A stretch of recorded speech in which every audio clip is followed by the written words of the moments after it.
दोस्तों, मणिपुर की हालत देखकर दिल दहल जाता है। आगजनी, तोड़फोड़, कर्फ्यू और सेना की तैनाती, ऐसा लग रहा है जैसे पूरा राज्य एक जंग के मैदान में बदल गया है। इस खूनी संघर्ष के पीछे मैतेई और कुकी समुदाय है, लेकिन ये लड़ाई आज की नहीं है बल्कि सदियों पुरानी है। आज हम आपको इस वीडियो में बताएंगे मणिपुर में हो रही हिंसा की पूरी कहानी, इसकी जड़ें कितनी गहरी हैं और इसका हल क्या हो सकता है। तो इस वीडियो को अंत तक जरूर देखें और जाने मणिपुर के इस दर्द की सच्चाई। नमस्कार दोस्तों, मैं हूँ धीरज और आप देख रहे हैं लुकआउट इंडिया। अभी 19 जून को कांगपोकपी जिले में एक भीड़ ने दीमापुर जा रहे खाली ट्रक को रोककर आग लगा दी। यह ट्रक मैतेई समुदाय के एक व्यक्ति का था। इन दोनों समुदाय की लड़ाई से हालत इतने खराब हो गए हैं कि सेना को बुलाना पड़ा है। इतने दिन होने के बाद भी वहाँ की स्थिति तनावपूर्ण है। लेकिन आखिर ये लड़ाई किस बात की है और क्यों ये इतनी भयानक रूप ले रही है, चलिए आज हम इसी के बारे में बात करेंगे। 3 मई को एक मार्च के दौरान हिंसा भड़क उठी। ये मार्च आदिवासी समुदायों में मैतेई समुदाय को एसटी शेड्यूल्ड ट्राइब का दर्जा देने के विरोध में निकला था। दरअसल कोर्ट ने मैतेई समुदाय को एसटी दर्जा देने की बात कही थी, जिससे आदिवासी को लगा कि उनका हक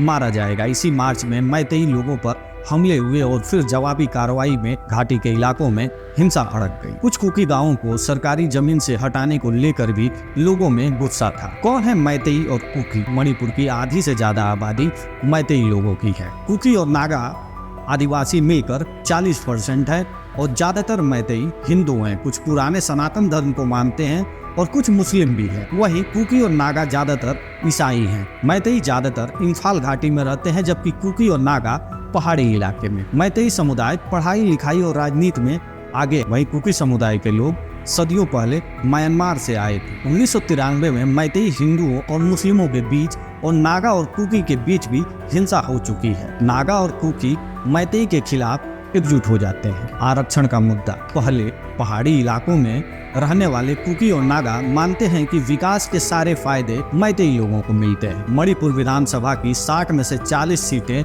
मैतेई लोगों के लिए आरक्षित हैं। अगर मैतेई समुदाय को एसटी का दर्जा मिलता है तो कुकी और नागा को डर है कि उनकी नौकरियों और दूसरी सुविधाओं पर असर पड़ेगा। वहीं मैतेई लोग कहते हैं कि उन्हें गलत तरीके से एसटी की लिस्ट से बाहर रखा गया है। वहीं 1948 से पहले मैतेई लोगों को आदिवासी माना जाता था, लेकिन बाद में उन्हें जनरल कैटेगरी में डाल दिया गया। मैतेई एसटी का दर्जा चाहते हैं ताकि वो पहाड़ी इलाकों में जमीन खरीद सके और म्यांमार से आ रहे अवैध प्रवासियों से अपनी घाटी को बचा सके। म्यांमार में जब से सेना ने सत्ता पर कब्जा किया है, तब से वहां से भागकर आने वाले लोगों की संख्या बहुत बढ़ गई है। ये कुकी लोग मणिपुर से पहाड़ी इलाकों में आसानी से बस जाते हैं क्योंकि उनकी भाषा और संस्कृति एक जैसी है। नए कुकी गांव अक्सर वन भूमि पर बनते हैं, जिसे लेकर विवाद होता है। मैतेई लोग NRC national register of citizen की मांग कर रहे हैं ताकि अवैध प्रवासियों की पहचान की जा सके। पहाड़ी इलाकों में कुछ कुकी लोग अफीम की खेती करते हैं, जिससे हीरोइन जैसे नशीले पदार्थ बनते हैं। सरकार ने हजारों एकड़ में फैली अफीम की खेती को नष्ट किया है। कुकी लोग कहते हैं कि उन्हें गलत तरीके से अफीम की खेती के लिए दोषी ठहराया जाता है। बीजेपी के केंद्र और पूर्वोत्तर राज्यों में सत्ता आने के बाद इस क्षेत्र में काफी शांति आई है, लेकिन म्यांमार से लगी खुली सीमा शांति के लिए खतरा है। सरकार को अलग अलग समुदायों से बातचीत करनी होगी और अवैध प्रवासियों और नशे की समस्या से सख्ती से निपटना होगा। दोस्तों, मणिपुर की समस्या बहुत ही पेचीदा है। हमें उम्मीद है सरकार जल्द से जल्द शांति बहाल करने के लिए कदम उठाएगी। इस वीडियो को ज्यादा से ज्यादा लोगों तक पहुंचाएं ताकि इस मुद्दे पर जागरूकता बढ़े। अगर आपको ये वीडियो पसंद आया हो तो इसे लाइक करें, शेयर करें और हमारे चैनल लुकआउट इंडिया को सब्सक्राइब करना न भूलें। धन्यवाद।